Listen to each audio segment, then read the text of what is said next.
Bisnis MLM jadi lesu gara-gara CUPL. CUPL adalah surat izin usaha penjualan langsung. Benarkah? Nah, dalam video kali ini kita akan bahas tentang bagaimana bisa disimpulkan bahwa bisnis MLM menjadi lesu akhir-akhir ini di Indonesia karena ada regulasi dari pemerintah.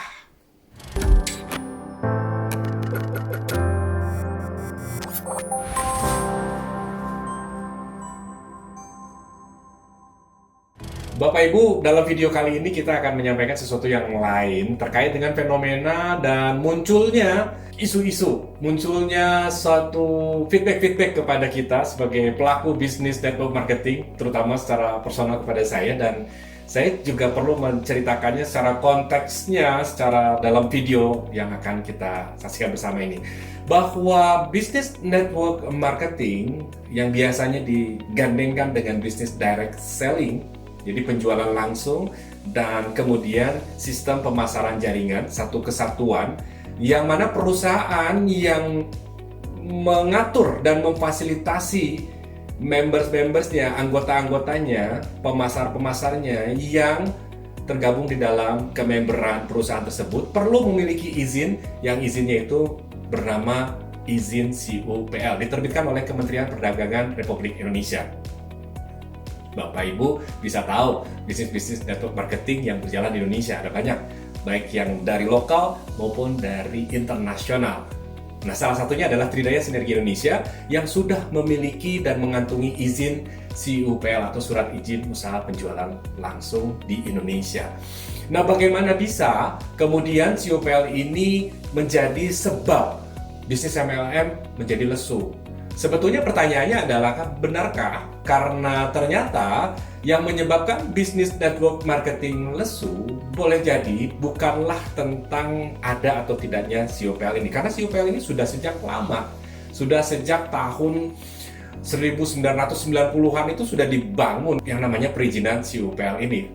Untuk apa? Untuk mengatur agar perusahaan-perusahaan yang ada di Indonesia, bahkan yang berkedok. Nah, saya udah mulai masuk ke yang berkedok. Yang berkedok network marketing yang tidak berizin CUPL, yang melakukan praktik-praktik serupa network marketing, padahal sejatinya bukanlah network marketing. Indikatornya adalah kita kenal dengan skema piramida, kemudian juga dengan money game. Biasanya indikatornya adalah sama seperti network marketing, ngajak-ngajak, kemudian melakukan rekrutmen, melakukan prospek, baik yang ada produk maupun tidak ada produk.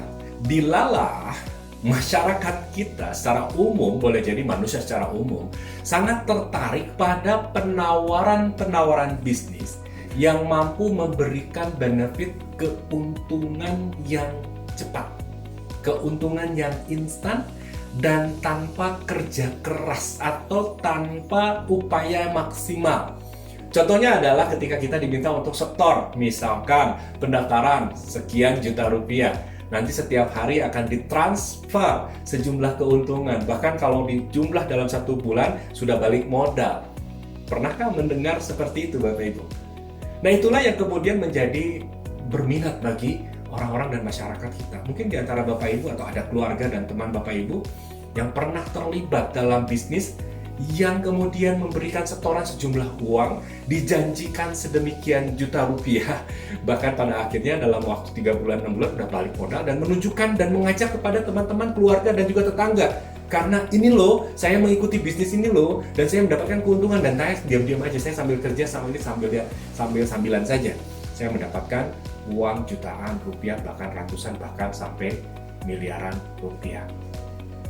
Atas fenomena itu yang terjadi, yang kemudian pemerintah hadir perlu untuk melindungi masyarakat Indonesia dari bisnis seperti itu.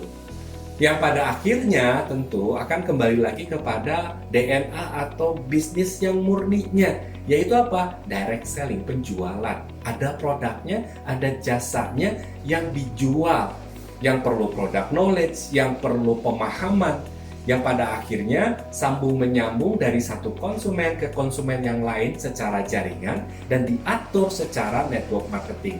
Nah, aturan penjualan langsung dan juga penjualan secara jaringan inilah yang kemudian perlu diatur secara ketat dalam sebuah regulasi. Yang boleh jadi bagi orang-orang bagi orang-orang yang tidak mencintai proses, karena prosesnya panjang, daftar anggota, mempromosikan produk, mempromosikan bisnis, membina dan merawat orang-orang yang sudah bergabung di dalam grupnya, di dalam jaringannya, dan itu adalah pekerjaan-pekerjaan yang perlu dilakukan oleh seorang network marketers. Nah, inilah yang kemudian orang abai, orang kemudian malas untuk menjalani proses-proses yang organik ini, karena memang butuh keilmuan, butuh pemahaman, dan butuh aturan agar kita tidak, dalam artian tidak cepat-cepat dan instan atau mudah mencapai kesuksesan. Ini makanya orang-orang network marketing yang berhasil saat ini adalah orang-orang yang memang mencintai proses, bukan hanya mencintai hasilnya saja. Karena banyak di antara kita yang mungkin lebih cinta sama hasil tapi sama proses malah tidak. Banyak perusahaan-perusahaan yang kemudian membangun bisnis konsep secara network marketing. Bahkan Bill Gates pernah mengatakan, bisnis, kalau saya mau starting bisnis lagi, saya akan memulai bisnis network marketing. Sebegitunya bisnis network marketing. Dilalah bisnis ini perlu pemahaman dan perlu kemampuan kita untuk benar-benar paham dan taat terhadap regulasi. Itulah mengapa pemerintah dalam hal ini mengatur sedemikian rupa agar masyarakat Indonesia tidak mudah tergoda, tidak mudah masuk dalam sebuah bisnis network marketing yang ternyata berkedok network marketing. Di dalamnya justru ada money game, di dalamnya justru ada skema Ponzi yang mengerikan dan akan merugikan kita semua. Di awal mungkin seperti untung, tapi justru ketika perusahaannya pindah, perusahaannya tidak ada, pemiliknya tidak kita kenal, dan kita sudah mengeluarkan demikian banyak uang dan kita sudah banyak memperkenalkan kepada orang-orang lain. Pastikan Bapak Ibu mengikuti bisnis network marketing yang legal dan juga bisnisnya jelas, ada produknya, sebagaimana Tridaya Sinergi Indonesia. Mudah-mudahan video ini membantu sebagai pemahaman dan pengalaman atau pengetahuan bagi Bapak Ibu semua. Terima kasih.